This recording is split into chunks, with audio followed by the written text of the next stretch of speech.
और आइए जरा इसी पर चर्चा कर लेते हैं। हमारे साथ इस वक्त दो खास मेहमान मौजूद हैं। अशोक सज्जनहार सर, पूर्व राजनयिक, हमारे साथ जुड़ रहे हैं। आरती टिक्कू जी, वरिष्ठ पत्रकार, हमारे साथ मौजूद हैं। जरा पहले अशोक सज्जनहार सर से समझते हैं। सर, आपको क्या लग रहा है, ये युद्ध विराम का जो ऐलान किया गया है, ये युद्ध विराम परमानेंट है? जी देखिए, थोड़े समय के लिए, शॉर्ट टर्म के लिए, सबसे पहले रोमाना बहुत धन्यवाद मुझे आमंत्रित करने के लिए। शॉर्ट टर्म के लिए तो मैं ये समझता हूँ जो ये युद्ध विराम चलेगा, क्योंकि मेरे विचार से जो भी इसमें मेन एडवर्सरीज थे, जो भी मेन इसमें प्रोटैगनिस्ट थे, चाहे अमेरिका है या इजराइल है या ईरान है, तो अमेरिका और इजराइल का मेरे विचार से अपने जो मंसूबे थे, उनके जो मिलिट्री ऑब्जेक्टिव्स थे, वो उन्होंने काफ़ी हद तक उसको अचीव कर लिया है फॉर द टाइम बीइंग। और मेरे विचार से वो समझते हैं जो इसको अगर आगे चलाया जाए, युद्ध को आगे चलाया जाए, तो उससे उनको कुछ खास फायदा नहीं होने वाला है इस समय। और जहाँ तक ईरान की बात है, तो ईरान को तो उन्होंने बहुत ही ज़्यादा डिमिनिश कर दिया है, ज़्यादा ही डिग्रेड कर दिया है। ईरान के पास अभी इतनी शक्ति नहीं है, इतनी क्षमता नहीं है, इतनी हैसियत नहीं है जो वो इजराइल के विरुद्ध या अमेरिका के विरुद्ध कोई खास सख्त एक्शन वो ले सके। तो अगर वो वॉर को कंटिन्यू करना चाहता है, तो उसको अपने ऊपर और ही नुकसान होने वाला है। तो इसीलिए मेरे विचार से उन्होंने यह ठीक कर निर्णय लिया है, सभी देशों ने, जो इसको हमको युद्ध विराम करना चाहिए।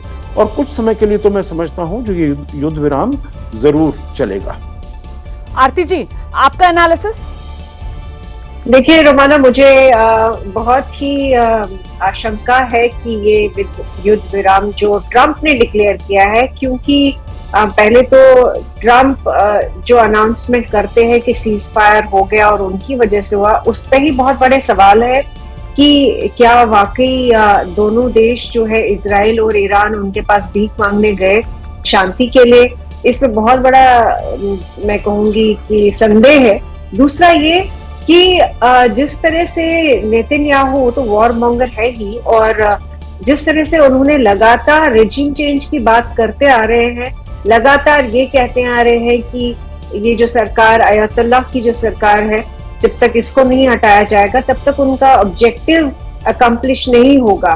तो उनको तो बहुत ही परेशानी होगी कि वो रेजिम चेंज हुआ नहीं ईरान में, और उल्टा लगातार यूएस का अगर आप देखें, बेशक ट्रंप ने 3 स्ट्राइक्स की है इनकी न्यूक्लियर फैसिलिटीज पे, लेकिन वो स्ट्राइक्स में क्या वाकई ईरान के सेंट्रीफ्यूजेस या ईरान का जो सिविलियन था, या अगर हम मानते हैं, इन लोगों की बात मानते हैं, ट्रंप की बात मानते हैं कि वो न्यूक्लियर वेपन बनाने की बिल्कुल कगार पे थे, क्या वो वाकई वो फैसिलिटीज तबाह हुई है?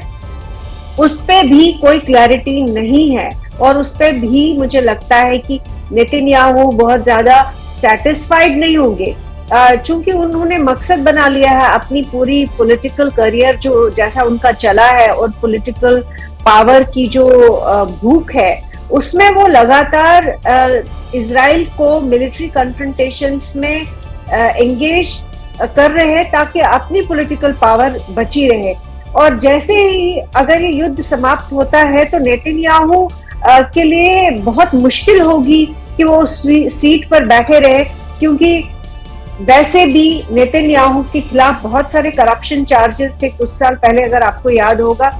वो तो जेल जाने वाली सिचुएशन में आ गए थे, लेकिन अभी वो जिस तरह से बैठे हैं, वो सिर्फ इसी वजह से बैठे हैं क्योंकि इजराइल जो है वॉर्स में घिरा हुआ है। पहले उन्होंने गाजा पे स्ट्राइक किया, चलिए ये तो हम मानते हैं, और हम पूरी तरह से, मैं भी सपोर्ट कर रही हूँ कि आतंकवाद, जो क्रॉस बॉर्डर टेररिज्म है, उसकी कोई टॉलरेंस नहीं होनी चाहिए, उसकी एक्सेप्टेंस नहीं होनी चाहिए। अक्टूबर 7 पे जो अटैक हुआ इजराइल के खिलाफ, वो बहुत गलत था, और इजराइल की पूरा अपना अधिकार था कि वो उस अटैक को रिस्पॉन्ड करे और रिटेलिएट करे। उन्होंने जो भी किया, लेकिन डिस्प्रपोर्शनेट रिस्पॉन्स में, जो रिटेलिएशन में इतने सारे लोग जो है, मासूम बच्चे, लड़कियां, औरतें जो मारी गई, और इतनी बड़ी डिस्प्लेसमेंट हुई गाजा में, वो सही नहीं है। उसके बाद उन्होंने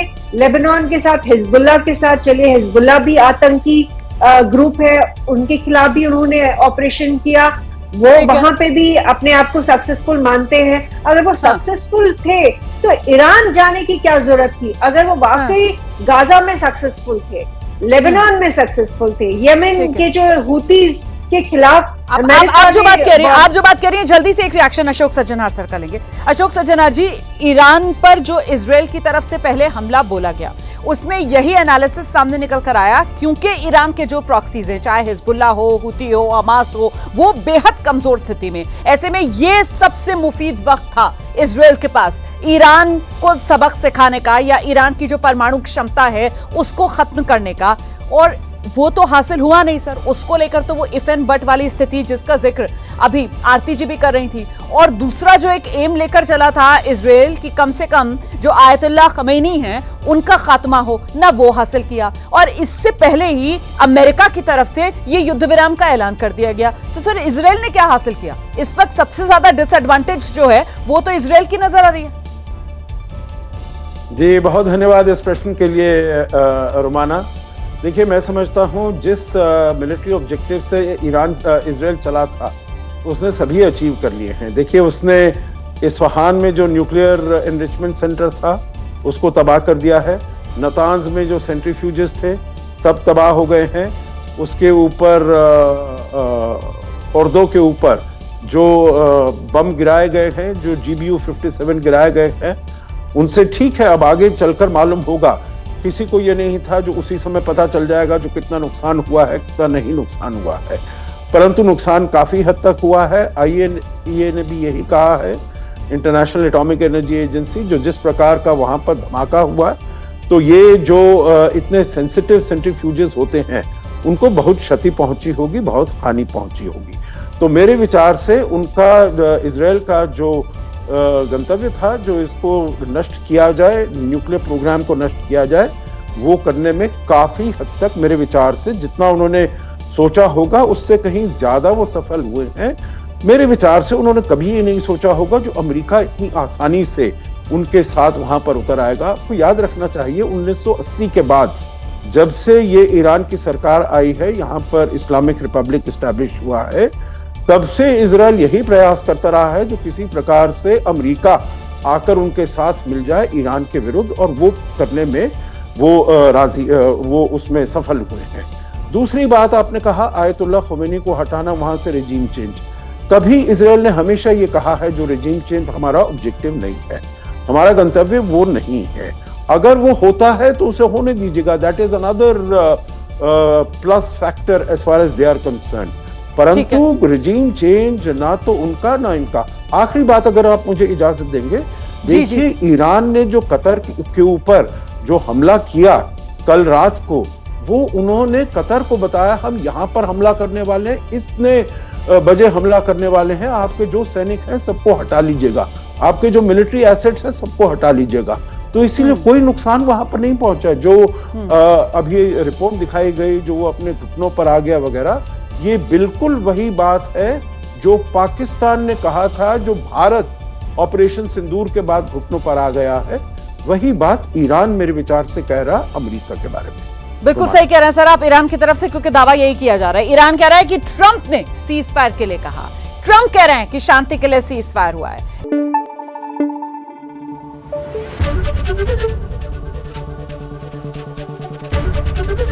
ABP न्यूज आपको रखे आगे।